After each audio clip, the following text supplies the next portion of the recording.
You're watching AWANI Selecta with me, Ibrahim Sani. This show is an aggregator of all the things that has happened on Astro AWANI over the past week. And last week we asked you what you think of the show and what are the kind of things that you want us to compile. And today we have listened to you.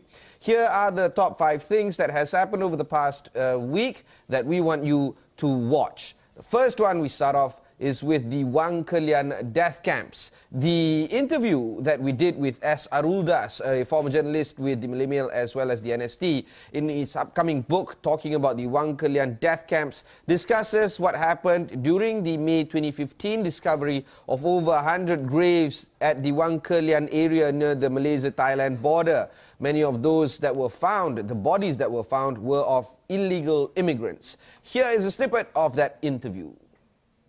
Continuously murders for a few months, especially slit throat murders. So, was that unusual? Very unusual. It doesn't happen in Malaysia. As far as I've been covering crime and courts, never such kind of murders took place in our country. So I thought there must be something wrong or something there's a reason behind the murders. And all the victims were Myanmaris, Myanmar nationals. So after that, I think 7th or 8th murder, I started to investigate.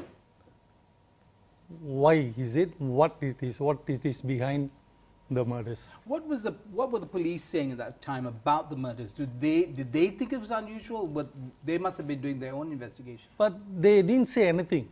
Even they did not link the murders to any reasons or any other, assailants, connecting the assailants. No, they did not say. Maybe we could have a look at some of those front pages that you've met. I think this is right. So the gruesome Myanmar communal murders, Penang, and I remember this headline in particular, the chop-up houses. I think that was the one, that expression itself really, grabbed the attention, I think, of readers. Now, if you want to watch that interview, just head on to astroawani.com/Let's Talk. That interview sits on Let's Talk. Also on Let's Talk is the discussion of the Scorpene investigations. This is, of course, the lawsuit that was brought about by a few NGOs, including that of Swaram, to investigate the Scorpene purchases by the previous administration. And since Swaram can't instigate legal action in this country, they went to France and instigated a legal action there because they argued that the Scorpene bribery cases involves both countries, in France and as well as in Malaysia. So here's a discussion with the French lawyers who were in town in Kuala Lumpur to discuss the updates of that particular case. Let's take a look at the snippet. Now, there are many threads in the Scorpene case, including the murder of Altan Tuya, seen to be the translator, depending on how the story goes. Is the Altan Tuya murder case in any way related to the kind of work that you're doing, William, in the issue of Scorpene? Yeah, the Altan Tuya murder gave a smell of thriller in this case. Because this Mongolian lady not only appeared as an interpreter, but appeared certainly to have a role much more important. And she appeared to have, she stayed in Paris for months. Why she was in Paris? What was her role? Did she meet some French of the suspects, among some of the suspects? Obviously, she knew everything about all the corruption process. And there are strong presumption to convince that because she knew all the story, she felt she was in capacity to put an enormous pressure because she was not paid of her remuneration. And she was killed. She was killed because the fact that she could open her mouth certainly fabricated an exceptional fear among those who didn't want, in any circumstances, to be accountable of what they did. Again, if you want to watch that interview, just head on to Let's Talk with Rakota and just search for Scorpene. Also new this week is our first episode of the newly created show called Health Matters with a colleague of mine, Dishan Kumar. He discusses the gene understanding and how we can trace back our ancestry through gene testing. Here's a snippet of that particular episode.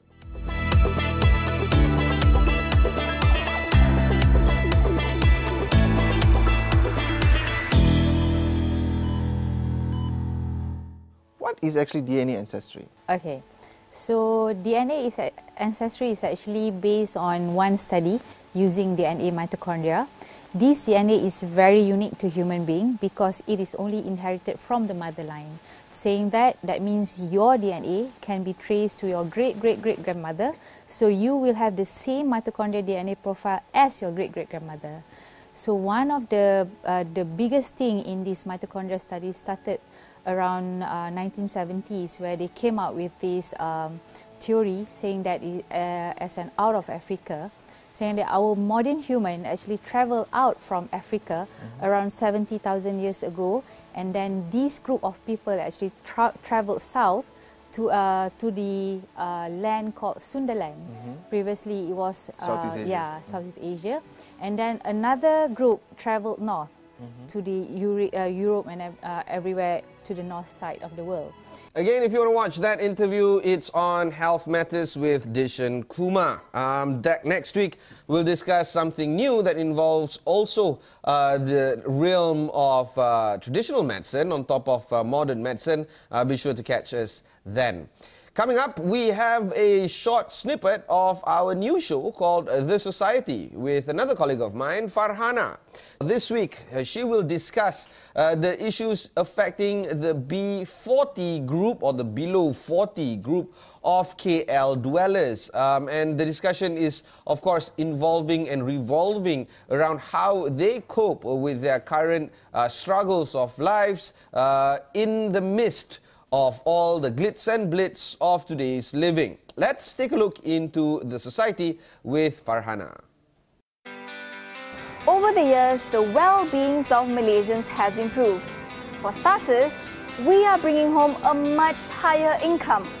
From 1970 to 2016, Malaysian household income has increased by over 500%. Poverty rate has also decreased from a whopping 50% to nearly 0% today. While these figures look encouraging, the reality is not the same for all Malaysians. Gaji masuk 3 bulan pertama habis lah. Malaysians are divided based on their household income. The top 20% of Malaysians has a median household income of 13,148 ringgit, while the middle 40% and bottom 40% have a median household income of 6,275 ringgit and 3,000 ringgit. Over 2.78 million households are categorized in the bottom 40%, but nearly half of this number are earning less than the median household income. In fact, over 24,700 households are still earning less than 980 ringgit. While the increase in salary over the years have generally affected all groups of income, life for the bottom 40% or the B40s could not be any harder. And finally, the big thing that happened at AWANI this week is, of course, the interview with the Transport Minister, YB Anthony Loke. He was on several shows discussing several issues, but one that caught my personal attention is on the removal or the disposal of abandoned cars. A colleague of mine, Fariz, a reporter, discusses at length about what he plans to do on behalf of the ministry in trying to conclude the discussion of how to remove abandoned cars, particularly near residential areas. Here's a clip of it. Kita dah meminda Akta Pengangkutan Jalan membenarkan JBJ untuk menyadaftarkan apa-apa kenderaan yang terbengkalai dan sebagainya. Kita baru dapat proses menggazetkan undang-undang itu.